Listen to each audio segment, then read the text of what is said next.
Allô, bonjour, bonjour, comment allez-vous? J'espère que vous allez très très bien. Moi, je vais très très bien. Excusez-moi, je viens de me réveiller, je suis vraiment fatiguée. Hier, je ne suis pas rentrée tôt du travail, je crois. J'ai dormi vers 2 heures du matin, donc je suis un peu fatiguée. Mais par la grâce de Dieu, tout va bien.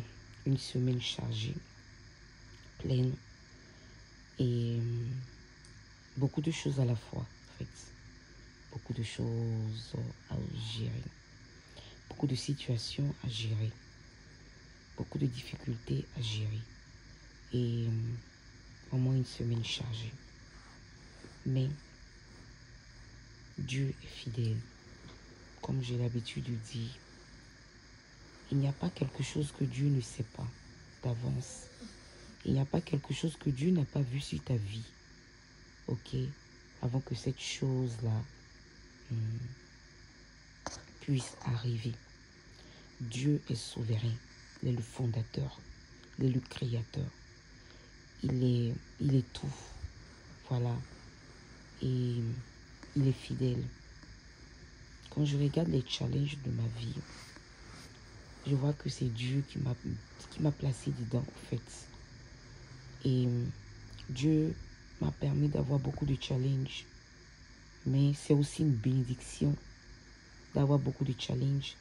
Lorsque tu as beaucoup de challenges dans la vie, le diable rit, le diable se moque de toi. Le diable se dit que, oui, il t'a eu, il t'a fait du mal, il t'a fait tomber, comment je pourrais dire, il t'a emmené à ne plus croire en Dieu. Voilà l'objectif du diable, c'est de t'emmener à ne plus croire en Dieu lorsqu'il y a beaucoup d'épreuves dans ta vie. Mais en réalité, toutes les épreuves envoyées par l'ennemi est une manière de nous former dans la société. Donc j'aimerais exhorter toute personne qui a beaucoup d'épreuves de rester sereine. Parce que c'est grâce à ces épreuves-là que tu puisses savoir que tu es une grande personne. Tu es une grande personne parce que Satan n'attaque pas les petites personnes.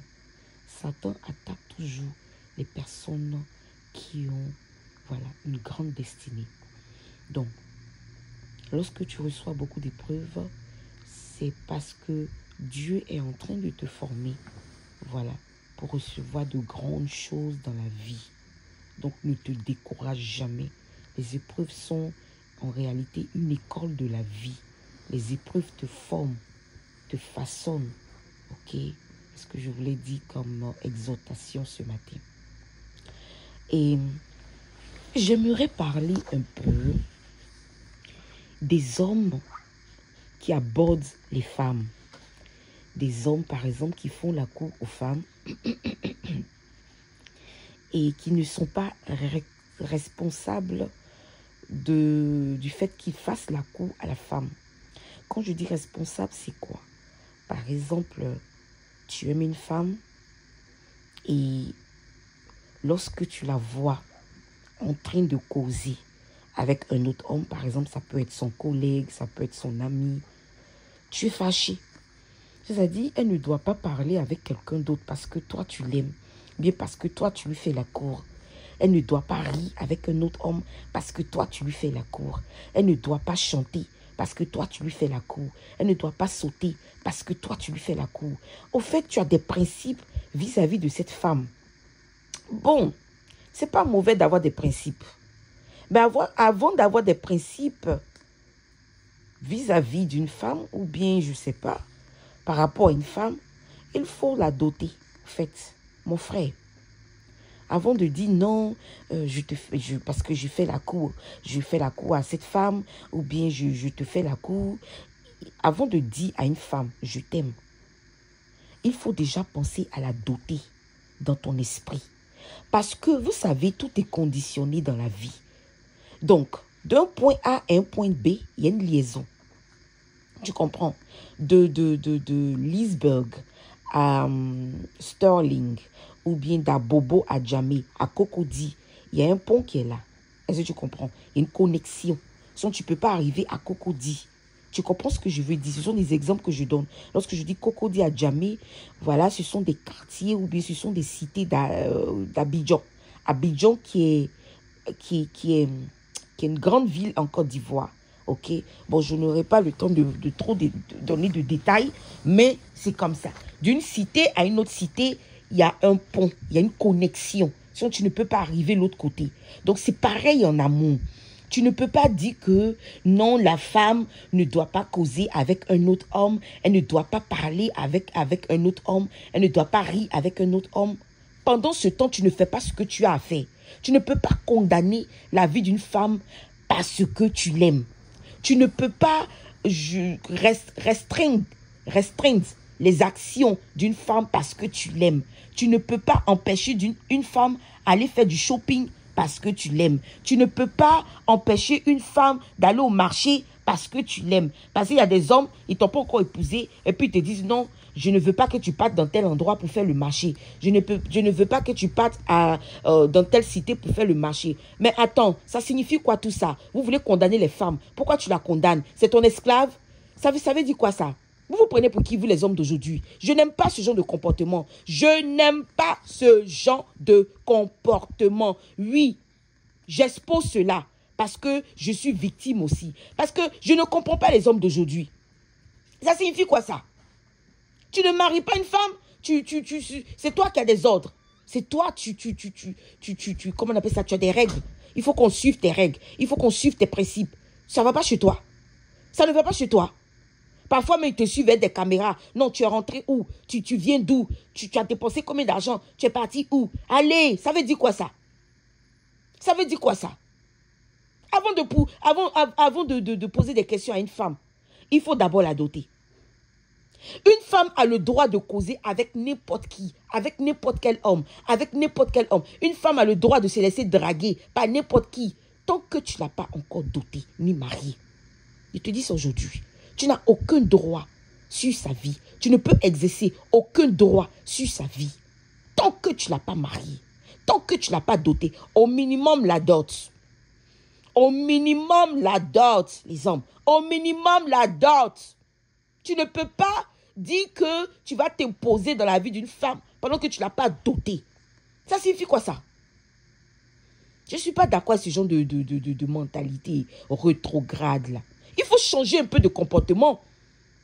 Avant même de faire la cour à une femme, déjà toi, un homme, tu dois être un homme intelligent. Et moi, un homme intelligent, c'est ça.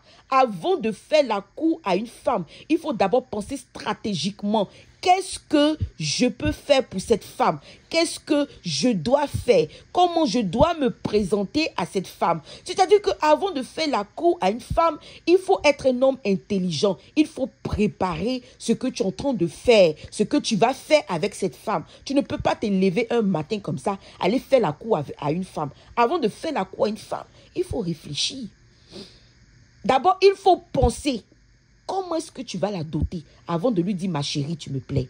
Avant de lui dire ma chérie, je t'aime. Avant de lui dire ma chérie, je veux faire la vie avec toi. Avant de lui dire quoi que ce soit. Il faut d'abord préparer le chemin. Aujourd'hui, les hommes se lèvent, ils tombent sur une femme comme ça. Non, je t'aime. Je t'aime, c'est quoi? Je t'aime, là, c'est une phrase pacotille.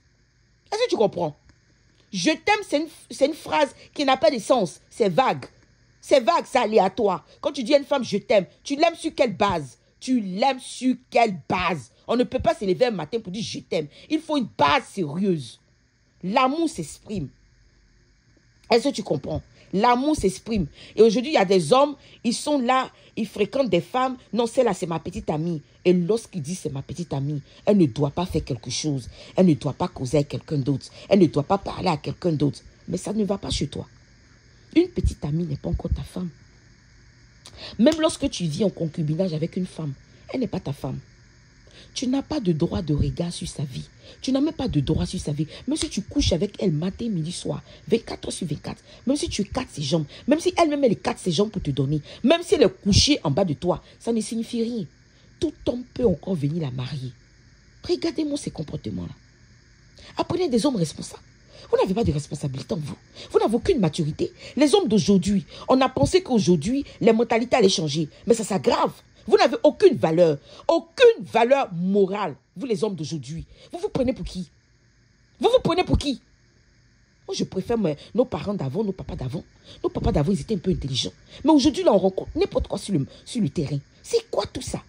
Non, je ne veux pas que tu parles avec telle femme. Non, tel homme, excusez-moi. Non, je ne veux pas que... Non, parce que tu fais la quoi à une femme, elle ne doit pas parler à un homme. Tu es malade? Non, je suis jaloux. Hé, lorsqu'on est jaloux, là, ça a son prix. Un homme n'est pas jaloux au hasard. Un homme ne doit pas être jaloux au hasard. Un homme est jaloux avec des actions. Lorsque tu poses des actions concrètes, en ce moment, tu peux devenir jaloux. Lorsque tu déposes la dot devant la famille de cette femme, maintenant, tu as le droit d'être jaloux. Un homme qui ne dépose pas de dot n'a pas le droit d'être jaloux. S'il te plaît, il faut revoir ta manière de voir la vie. Est-ce que tu comprends?